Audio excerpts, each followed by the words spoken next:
bom.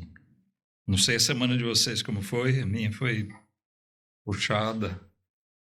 É bom estar de volta na casa de Deus, dar uma, né? Deixar trabalho para lá e a gente poder estar aqui louvando a Deus. Afinal, nós temos todo o motivo do mundo, né, para louvar ao Senhor.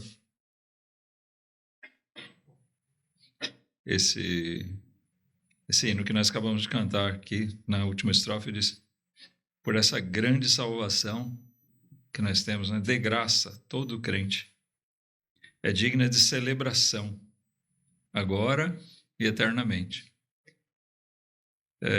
Então é o que a gente faz aqui, celebrar essa salvação, né?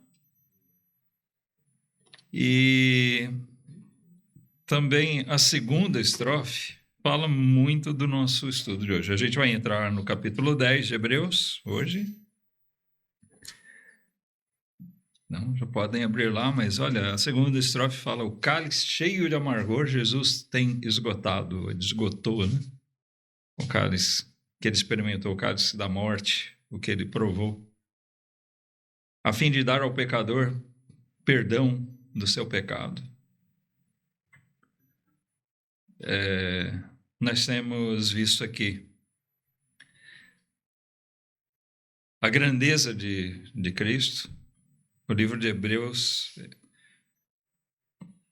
é maravilhoso, irmãos, porque ele exalta a grandeza da pessoa e da obra do nosso Salvador, o Senhor Jesus Cristo. Em todo o tempo.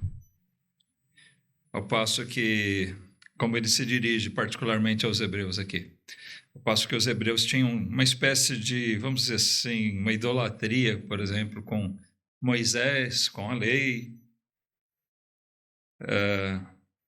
E ele vai mostrando aqui, ao longo de toda a carta, Jesus é superior a tudo isso.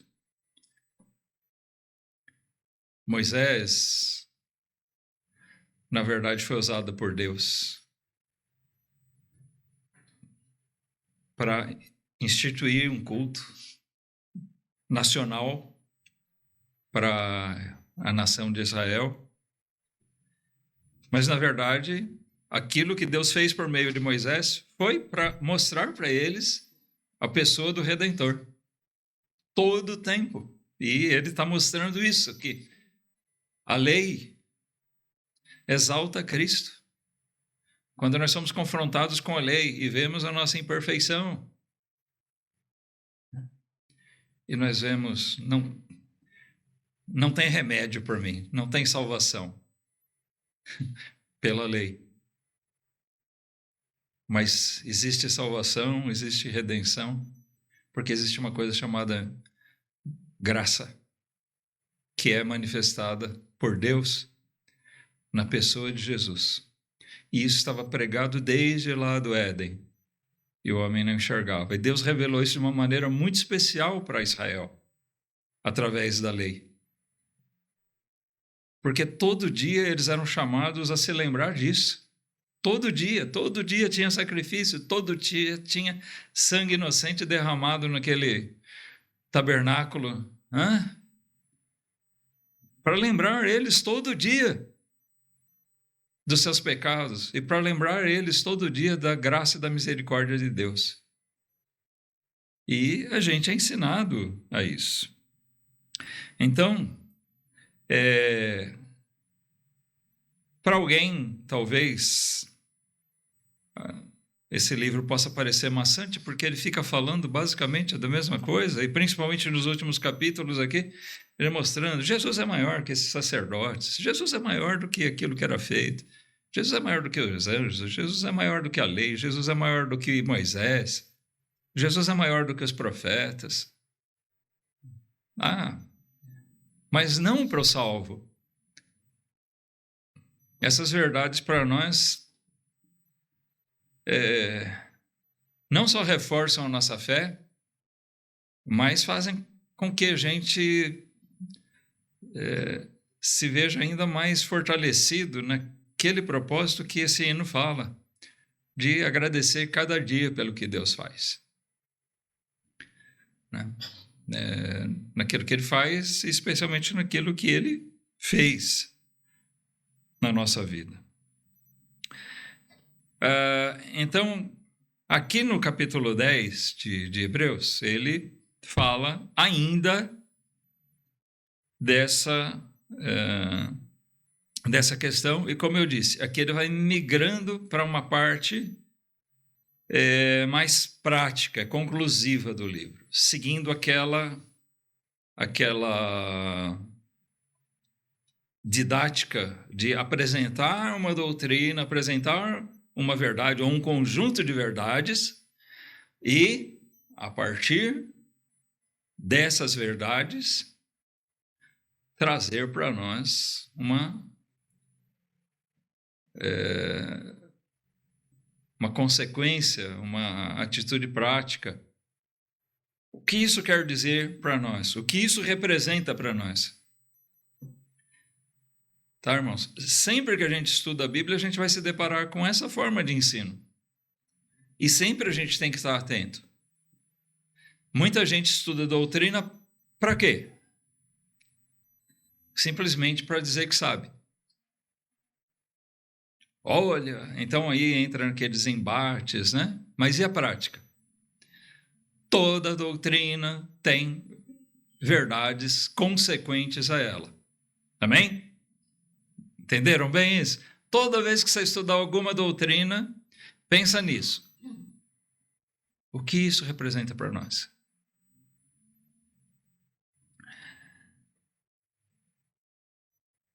Aqui ele é muito claro, é muito óbvio o que essas doutrinas apresentadas aqui. A gente tem a doutrina da salvação em todas as suas formas, né? A justificação, a expiação do pecado. Ela está apresentada aqui, né, por essa substituição. Jesus substituiu aquilo que era figurado, aquilo que era meramente simbólico. E ele na cruz substituiu a gente na morte. A sua morte física, ela carregou sobre si a consequência, né, da nossa morte para nos dar vida eterna. O crente sabe que esse corpo há de perecer. Né? Nós vamos experimentar a morte, a menos que Cristo volte antes disso. Se a gente viver até esse período. Quando a gente é mais jovem, a gente ainda tem essa expectativa, né? Essa esperança. À medida que a idade vai passando, a gente vai perdendo essa expectativa. Bom, é bem provável que a gente realmente tenha que experimentar a morte aqui. Porque se eu não morrer e Cristo voltar, o que acontece? Uma transformação. Que transformação? Outro irmão. Irmão ou irmã, né? Isso. Nós teremos um corpo glorificado. Nós vamos encontrar com Cristo. Ele volta no seu corpo glorificado. Ele não volta um espírito. Ele volta em corpo glorificado. Os que já morreram, vem com ele, já estarão com ele. Também já transformados. E nós que vivermos, seremos imediatamente transformados e vamos nos unir a eles. Mas é isso, e essa esperança que nós temos, essa expectativa que alimenta a fé do crente. Mas vamos lá para o nosso texto. Que diz, Hebreus 10, versículo 1. Porque tendo a lei a sombra dos bens futuros, e não a imagem exata das coisas, nunca, pelos mesmos sacrifícios que continuamente se oferecem cada ano, pode aperfeiçoar os que a eles se chegam. De outra maneira, teriam deixado de se oferecer, porque, purificados uma vez, os ministrantes nunca mais teriam consciência de pecado. Então, aqui, mais uma vez, ele afirma aquilo que eu já tenho dito no capítulo 9, capítulo 8. Olha, aquela lei é sombra, é sinal, é figura das coisas eternas, dos bens futuros. Não imagem exata, mas figura. A gente já falou aqui bastante sobre figura, né? Símbolos. Na ceia a gente tem símbolos. O cálice de vinho, do suco da uva, é símbolo, não é o sangue de Cristo, né? O pão não é o corpo de Cristo, o pão é símbolo do corpo de Cristo. São símbolos para lembrar. Tem que ter características que nos fazem lembrar aquilo, né? E os símbolos apresentados na lei, nos rituais da lei, faziam lembrar, sim, tudo aquilo. Aí é uma coisa, né? Nos faziam lembrar de uma coisa que não aconteceu ainda, mas lembrar de uma coisa que Deus já prometeu e que está para ser consumada. Está para ser efetivada ao longo da história. Então eles faziam isso. Aquilo era figura, por quê? Ele diz, aqueles sacrifícios feitos continuamente, como a gente mencionou agora há pouco, todo dia.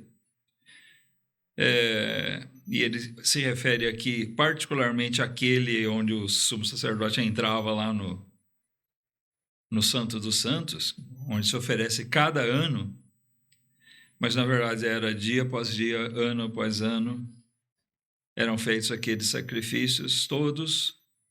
E ele diz, aquilo tudo não podia aperfeiçoar.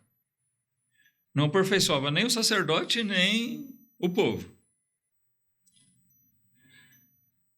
Ele diz, se fosse diferente disso, que de outra maneira, né? Se fosse diferente disso, ou seja, se eles aperfeiçoassem, não era mais necessário fazer, certo? Feito uma vez, já cumpriu o seu propósito, então não precisa acontecer de novo. Por que Deus ordenou que se fizesse todo dia? Para mostrar que aquilo não resolvia. Porque todo ano eles tinham que fazer aquela celebração, né, da purificação, o Yom Kippur. Porque eles tinham que ser lembrados que mais um ano passou, eu continuo sendo um pecador. Né? Fazendo lembrar que um estudo do pastor Neil para os jovens, né? Eu continuo um lixo. É isso que, de verdade, nós somos, diante da santidade de Deus. Né? E então ele diz, se aquele símbolo ele fosse real, se ele fosse eficaz em si mesmo, aqueles que fizeram teriam sido purificados de uma vez por todas e não teriam mais a consciência de pecado. Entendam bem essa frase, consciência de pecado não é saber que eu peco, mas é uma consciência, uma mente ainda voltada para o pecado. Tá? Então, eles não pecariam mais. Eles não estariam mais voltados para o pecado. Por que é que eles faziam aquela tremenda festa especial, né? Onde o povo era aspergido com sangue ali daqueles animais? Então, eles eram cerimonialmente purificados. O sacerdote, né, o sumo sacerdote entrou lá, ofereceu sacrifício perante Deus lá no Santo dos Santos, entrou lá representando o povo, saiu, foi um dia maravilhoso de festa para Israel. Bonito, né? Gostoso. E no dia seguinte, o que eles estavam fazendo?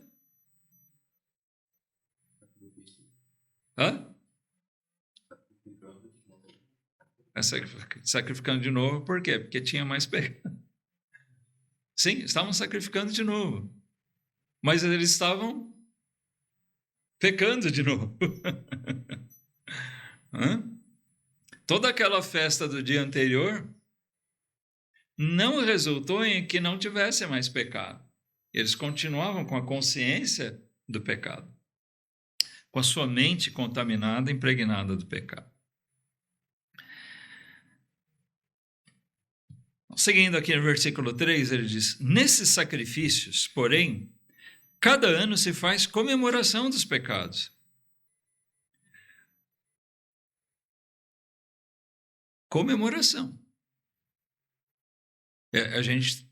Essa palavra para a gente acabou pegando um sentido um pouquinho diferente, né? A gente comemora aniversário, por exemplo. Então, para a gente comemorar, ganhou o sentido de fazer festa, se alegrar. Não é isso que o texto está dizendo também.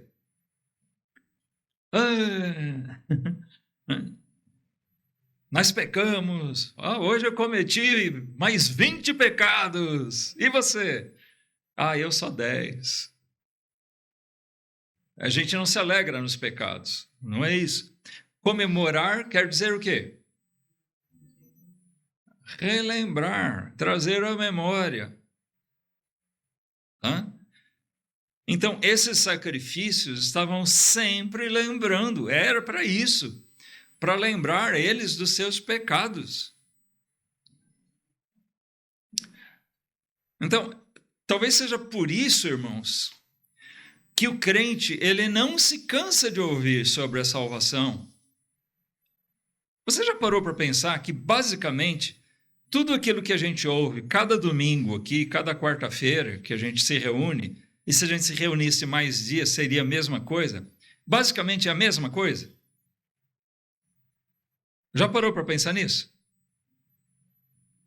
A gente roda, apresenta alguns aspectos diferentes, mas cai na mesma coisa. Isso é ruim? Não, isso é bom.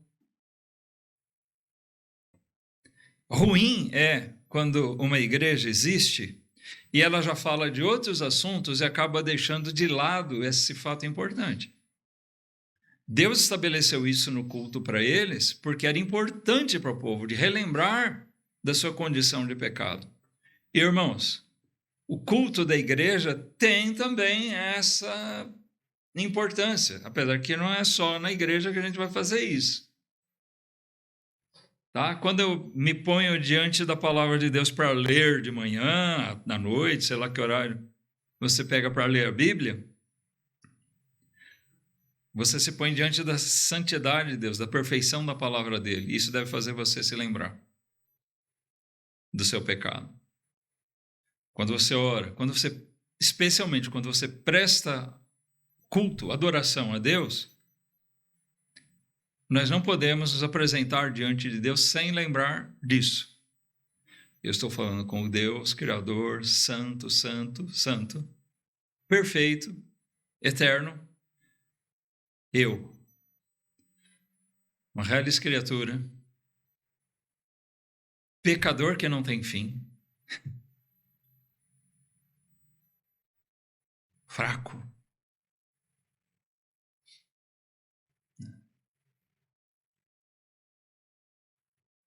necessitado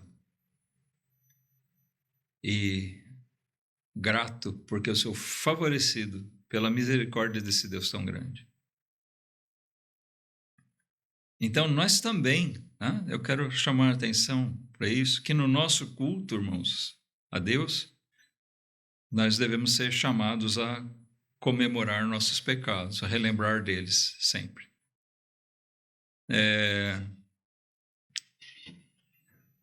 Como eu dizia, algumas igrejas que põem de lado esse fato principal. Infelizmente, muitas falsas igrejas fazem isso, muitas igrejas verdadeiras vão caindo nisso.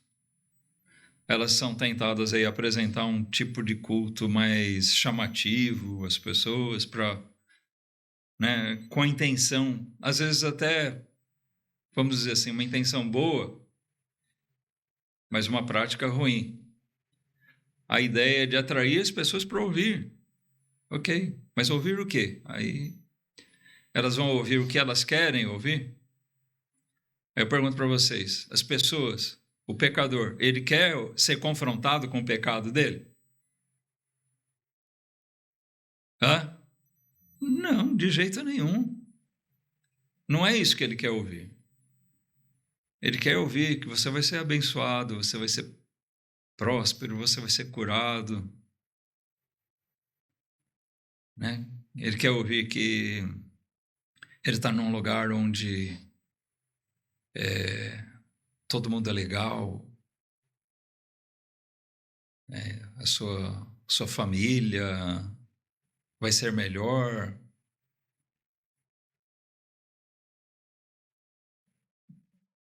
Mas elas esquecem, né? Tudo isso pode ser bom.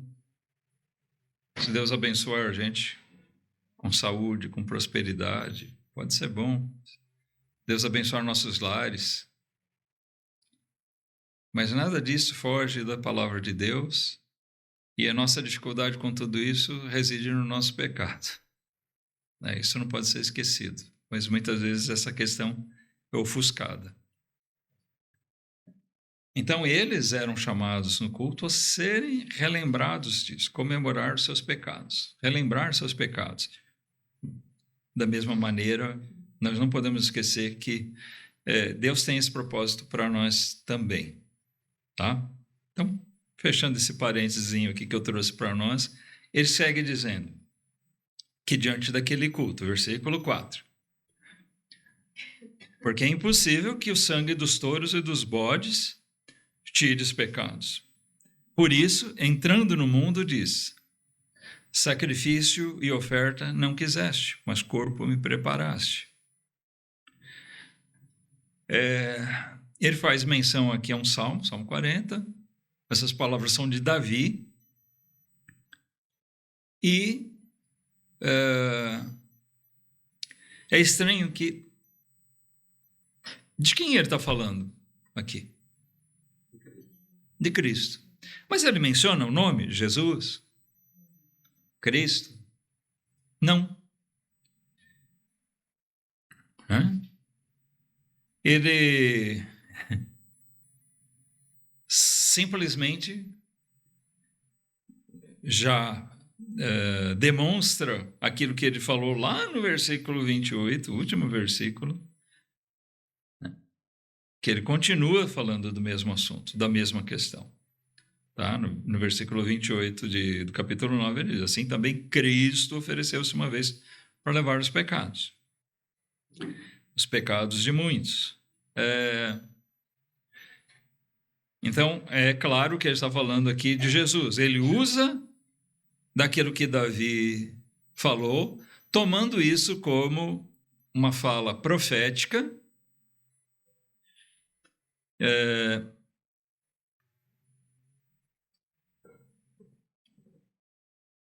mostrando assim a vinda de Cristo,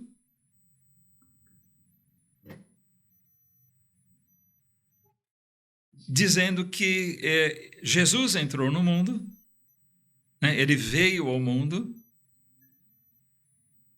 com esse, vamos dizer assim, esse prisma, essa ótica, essa visão que Davi teve nesse salmo de dizer: sacrifício e oferta não quiseste. Ué, isso parece contraditório. Quem foi que mandou fazer os sacrifícios na lei? Deus mandou Moisés, ensina isso, e o Arão, seus filhos vão executar, vocês vão cumprir isso todo dia. Então, mas Deus não quis? Foi Deus que mandou? Se a gente falar do sacrifício de Jesus também, Deus amou o mundo de tal maneira que deu seu filho. Ele mesmo fez esse sacrifício. Mas o que ele está dizendo aqui? Aqueles sacrifícios, aquelas ofertas não eram agradáveis a Deus, porque no sentido de que elas não resolviam a questão. Na verdade, não era o sangue dos touros e dos bodes que Deus queria. A necessidade não era essa.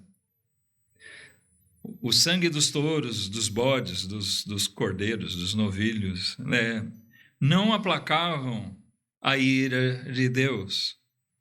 Deus disse para Adão que se ele desobedecesse, se ele pecasse, em outros termos, certamente ele morreria. E assim, o pecado e a morte recaíram sobre toda a descendência de Adão, ou seja, toda a raça humana. Todos nós somos herdeiros dessa maldição da morte, certo? O sacrifício sempre foi colocado, o sacrifício de um inocente, desde o que foi ensinado a eles, o que Abel praticou, o sacrifício com sangue, com derramamento de um inocente, sempre foi figura daquilo, da consciência do pecado. Abel tinha consciência do seu pecado e ele se apresentou a Deus dessa maneira, relembrando o seu pecado, sabendo que era pecador. Meu pai Adão pecou e eu sou filho dele e eu também sou um pecador. Por natureza e por vontade própria. Minha natureza caída e pecaminosa me leva sempre a ofender a Deus. E quando ele ofereceu aquele sacrifício, Deus se agradou do sacrifício de Abel. E ele se agradava dos sacrifícios daqueles que vinham sinceramente, depois diante da lei, apresentar sacrifício. Certo? Deus se agradava, mas na verdade não era aquele sacrifício que era requerido por Deus. Aquilo era só figura, anúncio. Olha, vocês estão aguardando que isso se cumpra eficazmente. Por quê? O touro, o bode, o cordeiro, eles não, na verdade, eles não podem morrer por nós, ser nossos substitutos. Um animal é um animal. Certo? Tinha que ser um homem. Por isso Jesus se fez homem. Por isso ele entrou no mundo. E aqui ele fala, corpo me preparaste. Versículo 6 ele diz, holocaustos e oblações pelo pecado não te agradaram. Não foram capazes de trazer perdão sobre os seus pecados. Então Davi, que era rei, pecador, mas era profeta também. Certo? Muitos dos escritos de Davi são extremamente proféticos. E ele revela com bastante clareza a condição do homem de pecador diante de Deus. Como ele próprio se via, Davi tinha o entendimento de que aqueles sacrifícios não eram os definitivos, aqueles que iriam resolver o problema. Ele aguardava a vinda do Messias. Ele aguardava a vinda do Salvador.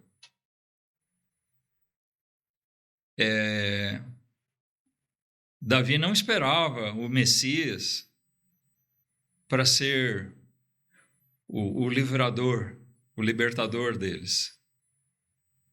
Porque naquele tempo Israel politicamente era livre, né? No tempo de Davi, ele venceu os inimigos ali, muita guerra, muito conflito com aqueles povos cananeus, e eles prevaleceram, ao ponto que Davi entregou o reino para Salomão, e Salomão desfrutou um período de paz, que ele herdou de Davi. Então, o Davi não estava esperando um libertador nesse sentido. Ele esperava um libertador espiritual, ele aguardava um redentor, ele aguardava o Messias na forma mais pura do evangelho.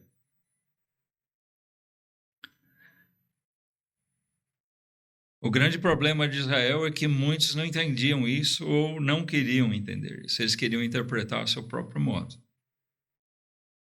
Uma visão carnal.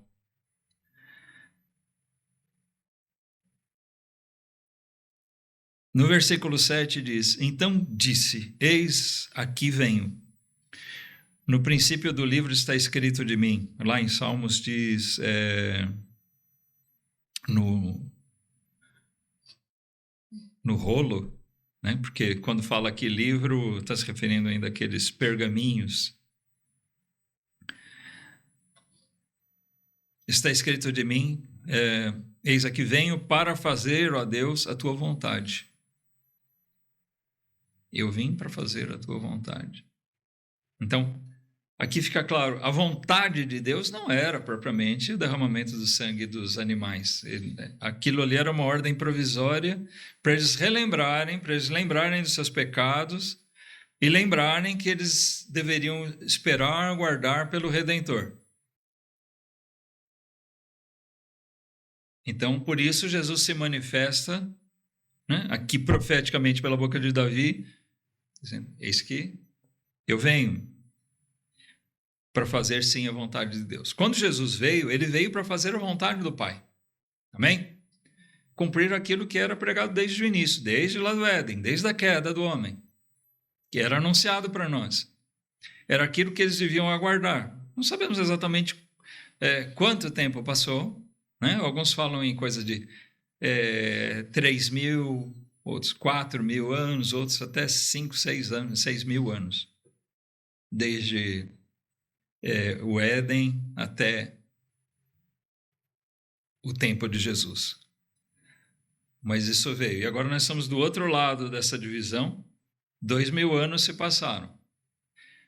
Mas de uma forma privilegiada, porque hoje a gente pode olhar para isso tudo. Nós temos o Novo Testamento, nós temos os fatos que fazem com que a gente possa enxergar de maneira mais clara do que eles antes. Mas nós temos aqui, irmãos, uma revelação mais clara, mas nós temos o mesmo problema que eles tinham no passado. Nós lidamos com a incredulidade do homem, fruto do pecado. Eu acho estranho como o homem, né, pode, estou falando aqui de um ímpio, né? Mas como ele pode considerar Deus um mito, mas duendes existem? Hã? Deus é fictício, é mito, isso é absurdo. Mas a mesma pessoa que duvida de Deus, das coisas que Deus fez, ela é capaz de acreditar em coisas absurdas, fantasiosas, né? Mas é assim, a incredulidade do homem. Isso é consequência do quê? Do pecado. Só isso em si já deveria ser capaz de mostrar para a gente como nós, humanos, né, somos deteriorados por causa do pecado. Bom, Jesus disse então, eu venho para fazer a tua vontade. Versículo 8 diz, como acima diz, sacrifício e oferta e holocaustos e oblações pelo pecado não quiseste, nem te agradaram, os quais se oferecem segundo a lei, então disse, eis aqui venho para fazer, ó Deus, a tua vontade. Tira o primeiro para estabelecer o segundo. Ele já usou essa expressão antes, tira o primeiro é a primeira aliança, né? E estabelece o segundo, a segunda aliança. A primeira aliança tida como a aliança da lei, agora a segunda aliança, a da graça. Não são dois modos de salvar diferentes, né? A gente deve lembrar isso. Quando você fala de duas alianças, alguém pode ser tentado a pensar, Bom, então existia um pacto de Deus. Se você cumprir a lei, você vai ser salvo. Mas essa não funcionou bem e Deus estabeleceu uma segunda aliança como substituta daquela primeira, porque aquela primeira não funcionou. Mas não é bem assim. A primeira aliança era uma aliança provisória que visava a primeira. Deus estabeleceu uma aliança particular com Israel,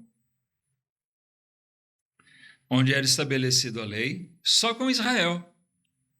Para ver como era provisória, ela nem era abrangente sobre toda a humanidade, certo? Não abrangia o filisteu. Aquela aliança, ela foi colocada para Israel. É certo que muitos se converteram, se voltaram de outras nações, como o etíope, por exemplo, que antes de se converter, de entender lá Isaías, ele estava voltando de prestar culto lá em Jerusalém, estava voltando para sua terra, para a Etiópia. E a Bíblia fala de outros estrangeiros, tementes a Deus. Mas aquela primeira aliança ela foi firmada com Israel. Era uma aliança nacional. Mas ela apontava para a aliança estabelecida por Deus em Cristo, que realmente é a aliança definitiva. Essa que é chamada segunda aliança é visando os hebreus, os judeus. Para eles enxergarem que essa é a perfeita, aquela primeira só apontava para essa. Aquela primeira era a aliança da lei, que é simplesmente sombra dos bens futuros, só sombra. Está dando para entender o raciocínio aqui? Então ele vai dizendo aquilo não funcionava. Então é por isso que na Bíblia, Davi, que viveu debaixo da primeira aliança, diz profeticamente essas coisas. O Senhor não se agradou desses sacrifícios e ofertas. Eles não resolvem a situação. Então, aqui Deus manifesta pela boca de Davi palavras que, na verdade, seriam de Jesus, do Verbo, o Filho de Deus. Eis que venho para fazer, ó Deus, a tua vontade.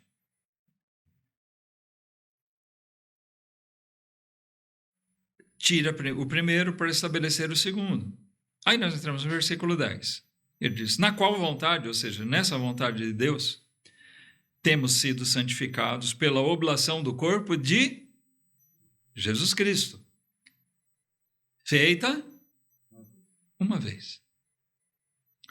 Então, nessa vontade de Deus, nós temos sido santificados, não pela oblação de touros, de bodes. Lembram o que é a oblação que eu falei? Oblação é algum tipo de sacrifício com derramamento de sangue, de líquido, derramamento de água, derramamento de sangue, especialmente de sangue. Então ele diz aqui, nós somos santificados nesse sacrifício, o de Jesus, que não precisou ser repetido. Ela foi feita, operada uma única vez, porque ela é definitiva, ela é perfeita. É cabal, para usar aquela expressão, tem em um hino, não lembro mais qual hino. Alguma coisa definitiva. Então ele diz aqui, ainda naquela comparação, versículo 11, e assim todo o sacerdote aparece cada dia, ministrando e oferecendo muitas vezes os mesmos sacrifícios, que nunca podem tirar os pecados. Mas este, ou seja, Jesus, havendo oferecido para sempre um único sacrifício pelos pecados, está sentado à destra de Deus. Ele entrou no Santo dos Santos, definitivamente. Daqui em diante, versículo 13, daqui em diante, esperando até que os seus inimigos sejam postos por escabelo de seus pés. Vocês sabem o que é escabelo?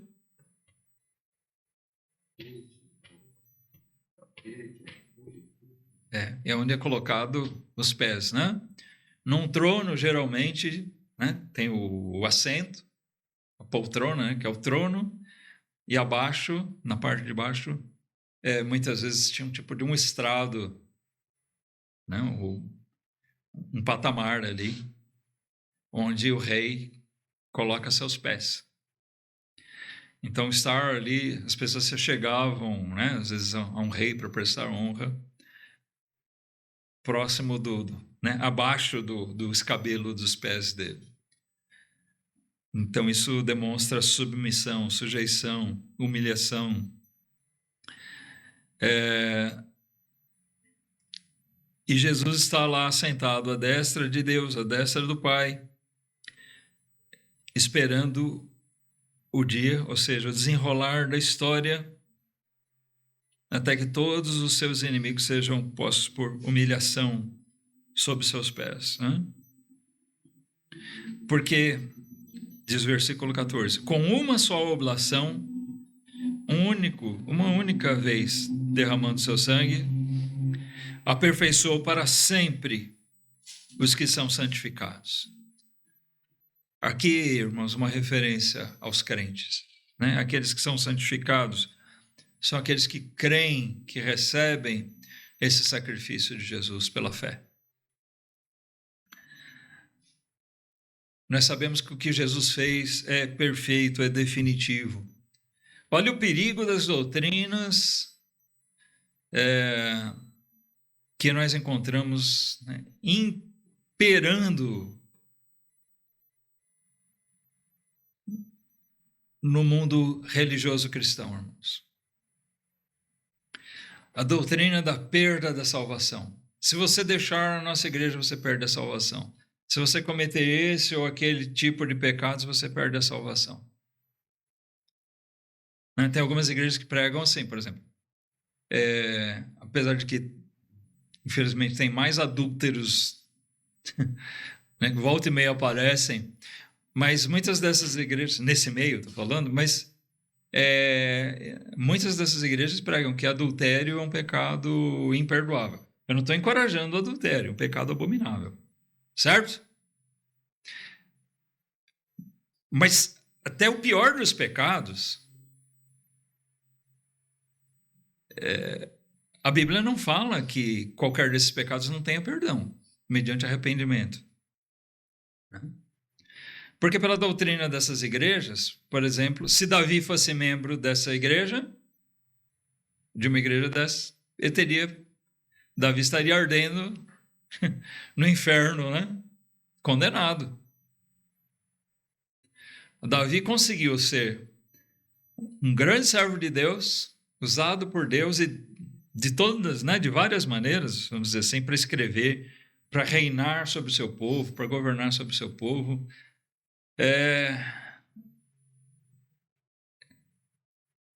É um personagem da Bíblia que nos inspira em muita coisa grande, mas ele cometeu todo tipo de pecado mais abominável que alguém pode cometer. Traição, adultério, né? Homicídio, porque ele mandou matar o Urias. Mas Jesus morreu pelos pecados de Davi também. E ele não perdeu isso.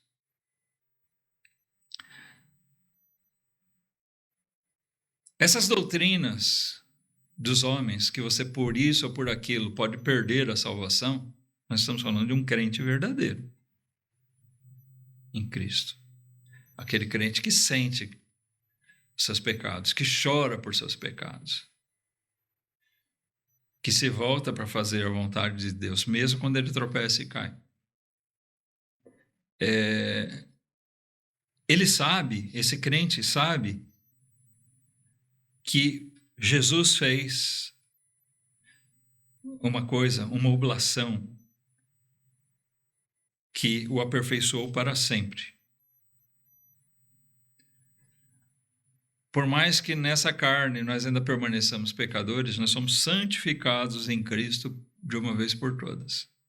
diante de Deus. Lógico, lembrando, debaixo da graça, sou salvo pela graça.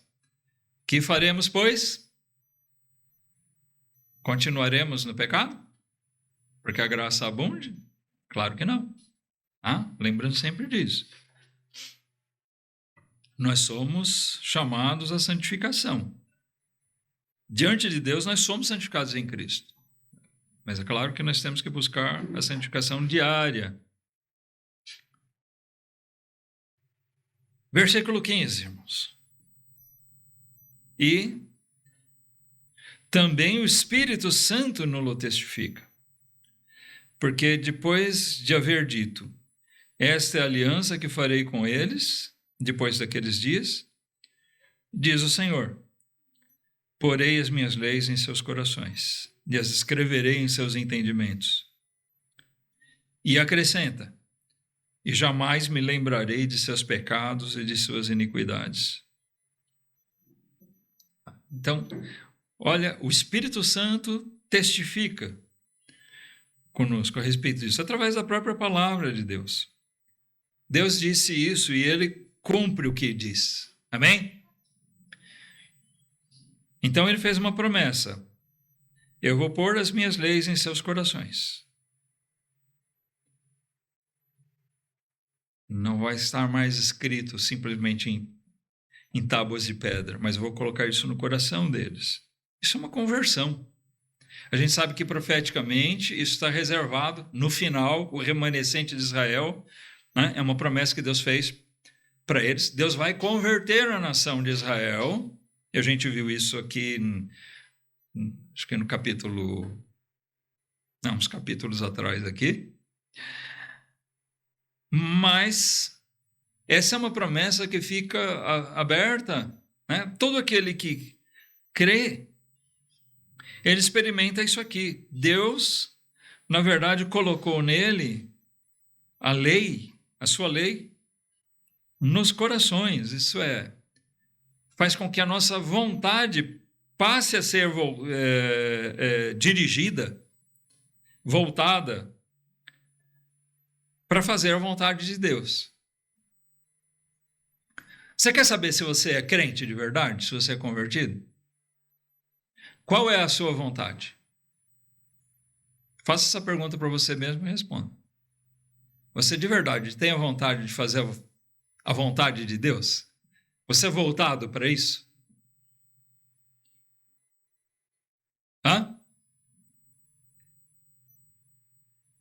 É o melhor teste que a gente pode fazer consigo mesmo, para saber, eu sou de Jesus?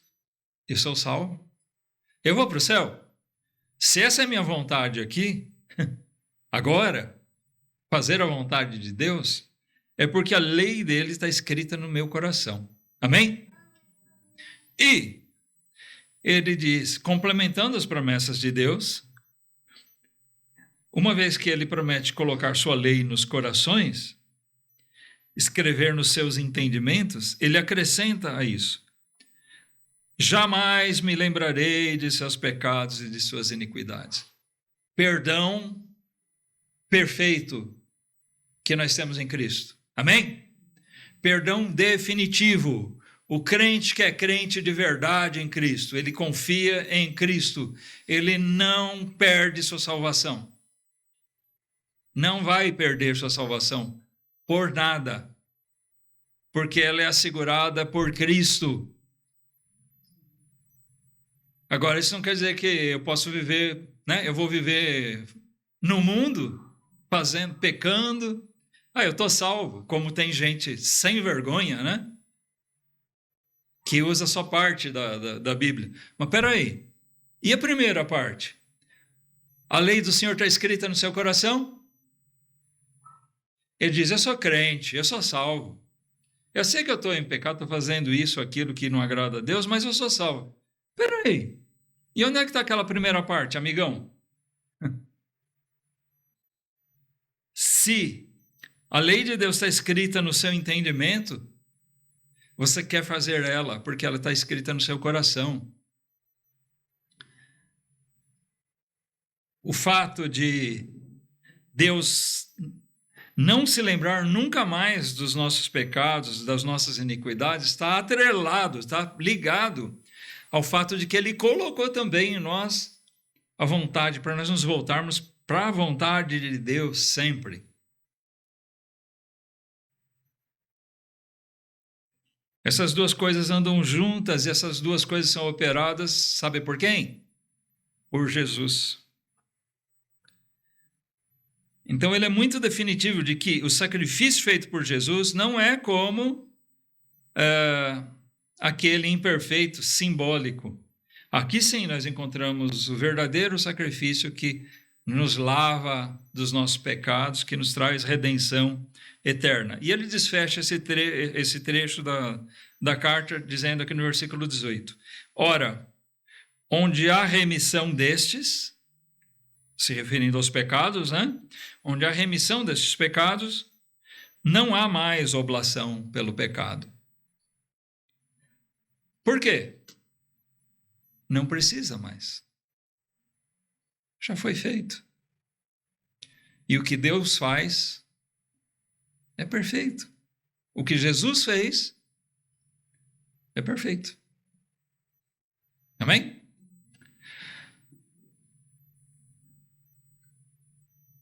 Aqui, irmãos, a gente vira a página mesmo. Tá? Eu disse que no capítulo 10 isso ia começar a se tornar mais prático. Então, a partir do versículo 19, a gente vê o resultado prático dessas doutrinas, as exortações que se sucedem às doutrinas apresentadas. Não sei na sua versão da Bíblia, a minha tem aquele subtítulozinho acrescentado por homens, mas às vezes até está errado, às vezes, mas geralmente está certo. E aqui, na minha Bíblia, tem lá exortação, a ousadia e a santidade. Então, prático, exortação para nós. Então, o que a gente vai ver, Deus permitindo, na próxima semana. Ok?